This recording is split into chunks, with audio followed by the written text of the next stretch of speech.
That's also another way to get back to life and do it quickly. So we're very interested in that in New York, so is New Jersey, so is Connecticut. There are private companies that have these tests. Again, it's all up to scale. We're starting them in the state of New York, but we only have about a 50,000 person testing capacity, which is nice, but it's not of a scale that's actually going to make a large difference. So private companies that are interested in getting into this space and coming up to scale quickly, we are interested in those companies, and we're interested in investing in those companies, and they should contact us at Empire State Development Corporation. Also restarting life, the state budget, not just this state, but every state budget has been decimated by this situation. You shut down the economy, people aren't working, they're not paying income taxes, businesses aren't operating, so our budget just collapsed, right? Our revenues just collapsed. You want to restart the economy, you have to help restart the local governments, and that's going to be a federal act. I don't have the capacity as a governor, no governor does, to generate revenue in a positive way from an economy that's not operating. That is going to be a federal stimulus bill. There's no other way to do this.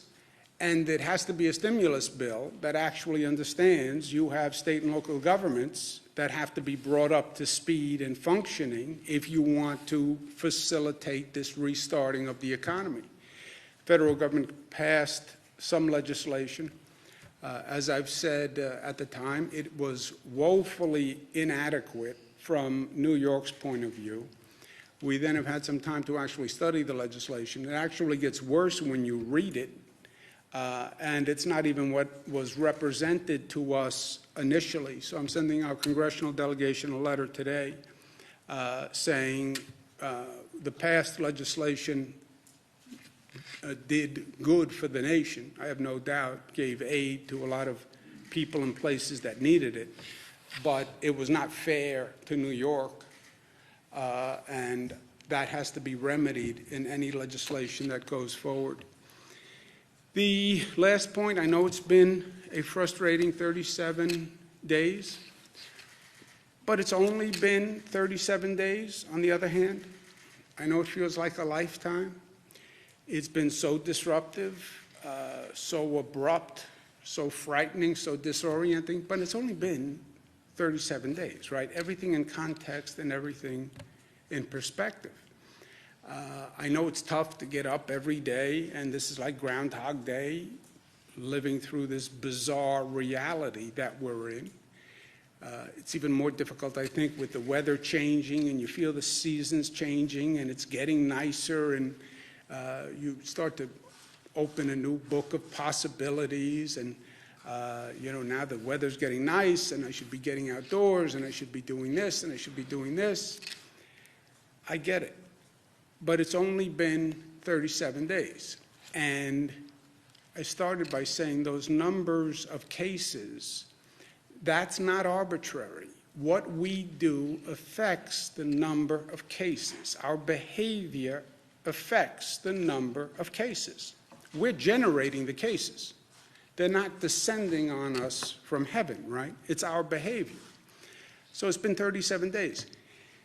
The 1918 pandemic that we talk about peaked in New York for 6 months. It came through in 3 waves, and it peaked for 6 months. 30,000 people died in New York during that pandemic.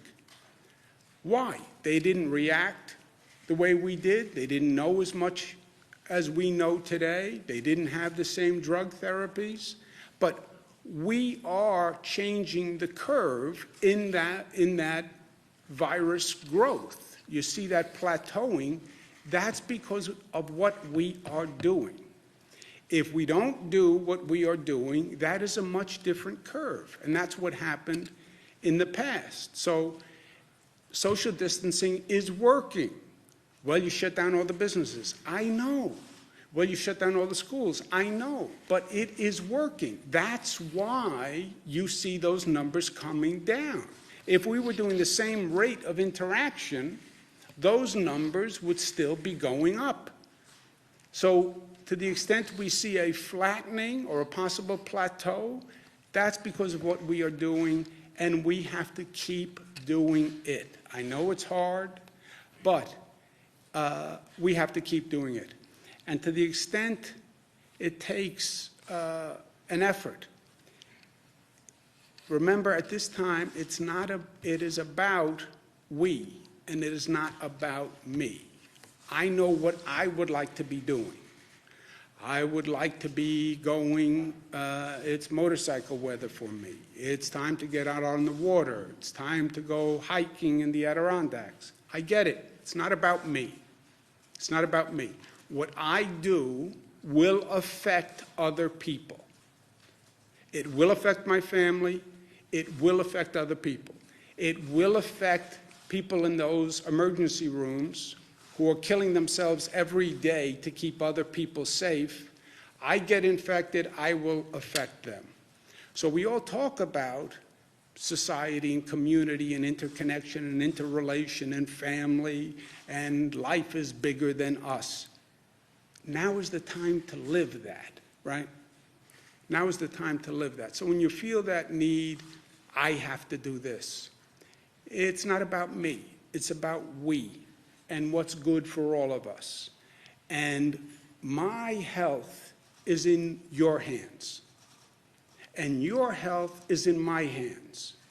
And the health of those healthcare workers and those first responders and all those people who have to show up to work every day to keep society functioning, we are responsible to them also.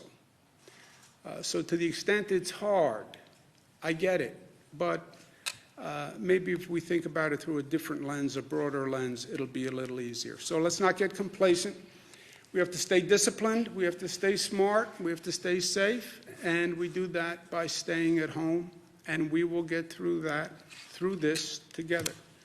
Questions? The Pentagon said yesterday that the Comfort is meant to treat trauma patients and that they could isolate COVID patients in a small number. I know you said that they're going to be treating a smaller number of patients, but will the ship be able to care for even that number of COVID patients safely? I spoke to General Shaughnessy, I spoke to the President, I spoke to the Vice President, and I spoke to Northwell, who's helping manage the Comfort. When you transition from non-COVID patients to COVID, the capacity of the ship goes from 1,000 beds down to 500 beds, but it can treat 500 COVID patients adequately and safely, and that's what we're transitioning into operation now. On the antibody test, like Dr. Zerb, you want to speak about the antibody test? How long is it going to take to get any appreciation? So we have a test at our Wadsworth lab that we have developed. We're working to scale that up now. Over the course of the next week, we'll be able to figure out how many we can run. We're expecting to be able to scale that up, not just here in the lab, in our lab, but to get other labs to do as well. That's where we'll have to work with the FDA to get that approved.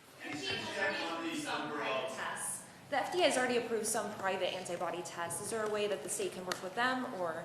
So I think that antibody tests are you have to look at them. Some antibody tests measure the immunoglobulin G, and others measure the immunoglobulin M and G. The difference is that some suggest that there's a new infection occurring, that's the IgM, and others show that the infection's been around for a while. So it's important to make sure that the tests that we are measuring show that individuals had the infection, they aren't have the infection and still have the infection. So it's important to make sure it's the correct test. Our test measures the immunoglobulin G, saying that they had the infection and it's resolved. Did you get that? Yeah, neither did I. Do that one more time. I got one more time. Thank you. So there's many tests that are out there that companies are making. There's two types of immunoglobulins. There's one that says the infection just is still there and you're starting to mount a response, which happens with any virus. And your body also makes an immunoglobulin after your infection is resolved or it's developed, it's resolved. That's the one you want to measure. Otherwise, you may be measuring something which actually says you still have the infection in your body. So you want to measure the one that says it's resolved, and that's the one that we've developed the test for. Is that better? Yes, that was good. I almost understood that one. Mark? Earlier today, this is very provincial. I know you're close to the Jewish I'm very provincial, that's but I okay. know that you're very close to the Jewish community. Yes. Earlier Earlier today, the Novominsker Rebbe passed away from coronavirus in Borough Park, and he's going to be buried later today. So this is like a right for a Aguda Israel says, stay away, should be small, but you know how people listen. I mean, this seems right for mass gathering. Is there anything that that the state police or state government can do to make sure that people are held at bay? I'm sure is Borough Park, Brooklyn, right? I'm sure the NYPD will be doing what they need to do. I made it clear yesterday that these social distancing regulations are not just pleas, they're regulations. You can be fined for it. We increased the fine to make the point that was serious. I'm sure the NYPD will be enforcing it. But also people have to understand. I understand religious gatherings. I understand the Orthodox community, Jewish Orthodox community. I'm very close to them, and I have been for many, many years, and my family's very close to them. But now is not the time for large religious gatherings. I mean, we paid this price already. We've learned this lesson. That was New Rochelle and Westchester. So please, now is not the time. You do no one a service by making this worse and infecting more people. Joseph?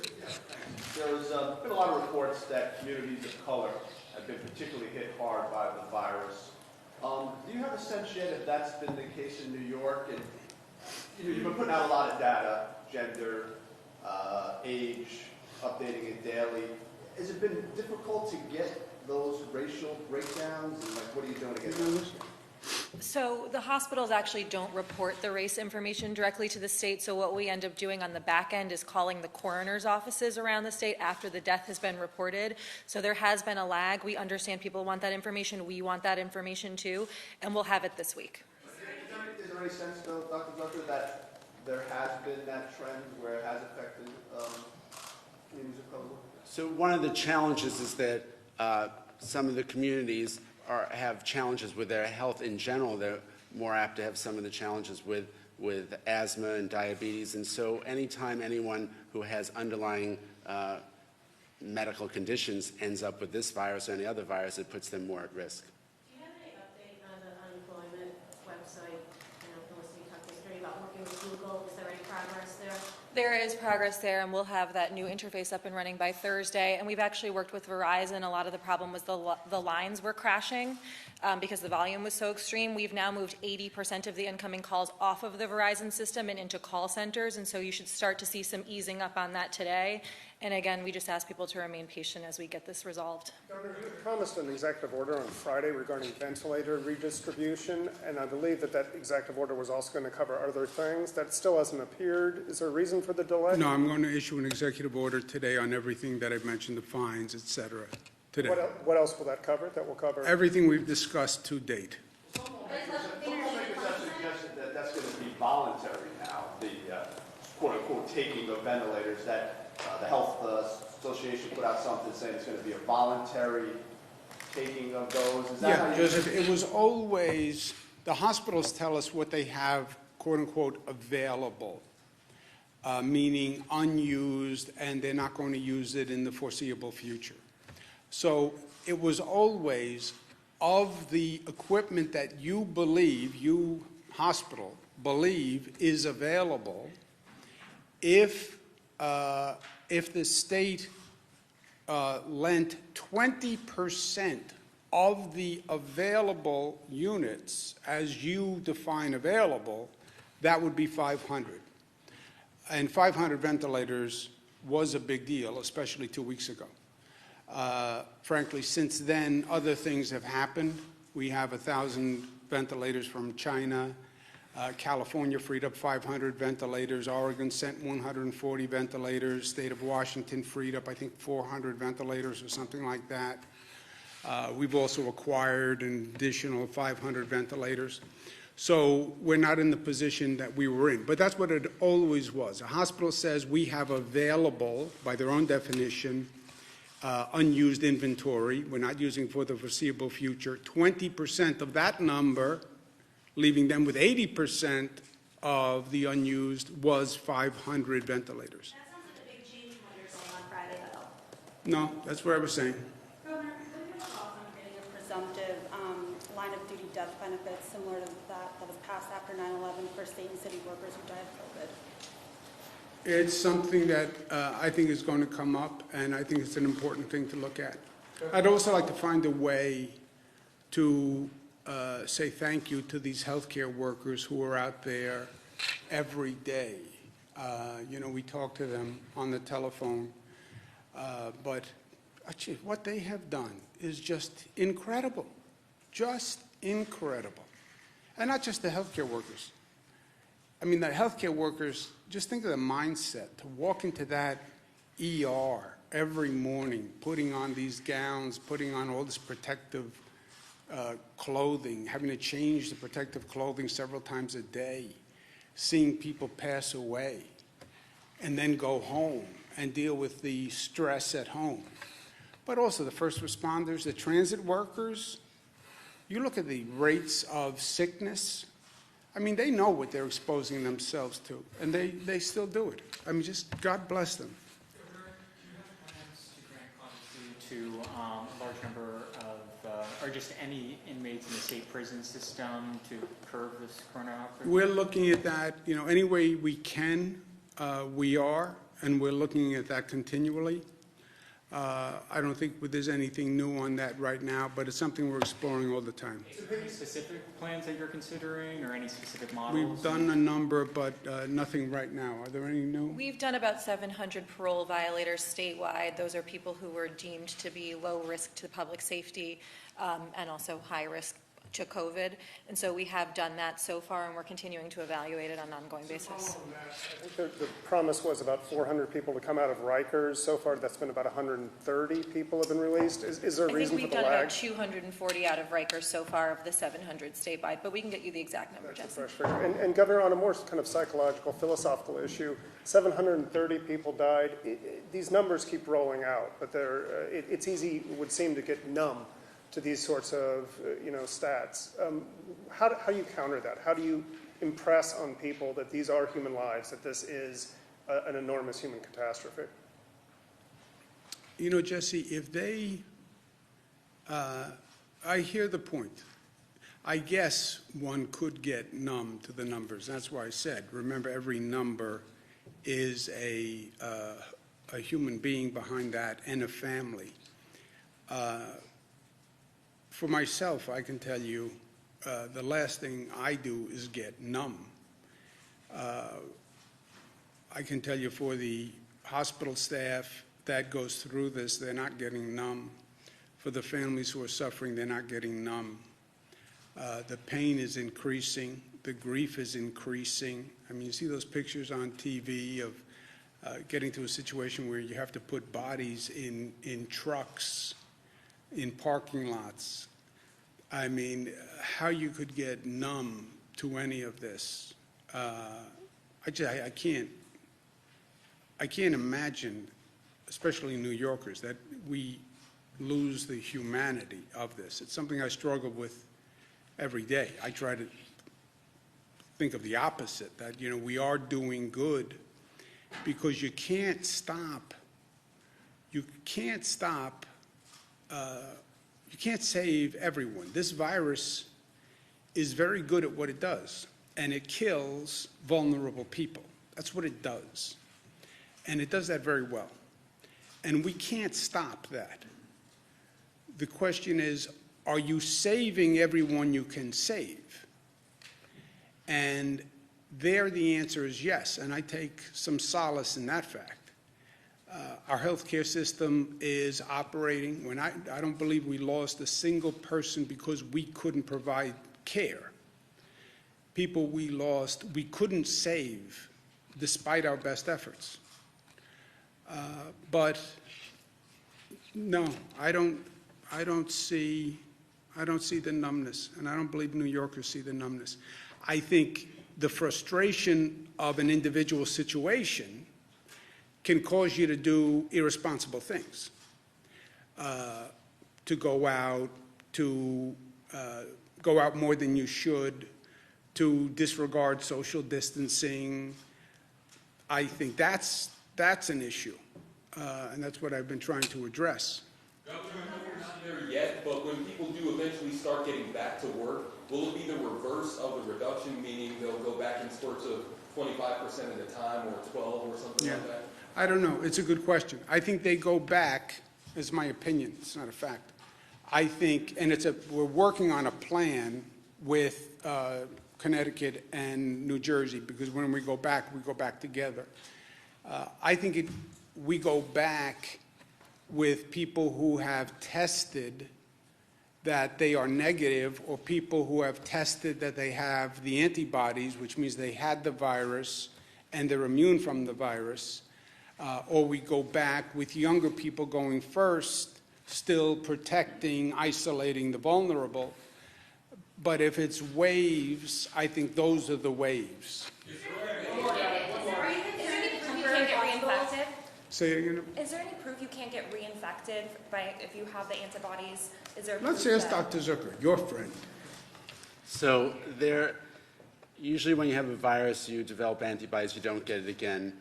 There was one report out of China where they suggested that maybe there were some cases, but that hasn't been confirmed yet. Are you concerned that the temporary hospitals will be accepting significant numbers of patients until after the peak is passed? A larger number of what, I'm sorry? Are you concerned that the temporary hospitals won't be accepting significant numbers of patients until after the peak is passed? A significant number of patients? Mm-hmm. No, they're ramping up now. The Javits Center and the Comfort you're talking about? Yes. The Javits and Comfort, well, there's two separate situations. When I say we have about 90,000 bed capacity, we brought online additional beds, right? Two ways. Number one, every hospital had to increase capacity by 50% with a goal of 100%. Every hospital has increased capacity 50%. That's why you see hospital beds in conference rooms and lobbies, et cetera. Second, we built temporary emergency facilities, primarily around downstate New York. They may or may not be used depending on whether or not we need the beds. The Javits and the Comfort we are using, and they're ramping up now. I'm going to speak to the hospitals. Thank you. Is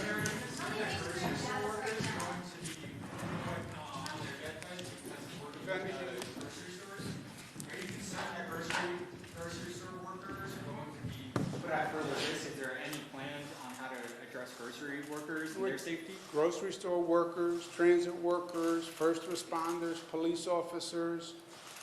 These are all, in my opinion, heroes of today, because they get up every morning, they go to work, so society stays safe and functioning. And we're doing everything we can to protect them. But we owe them a big thank you. Thank you, guys. Thank you.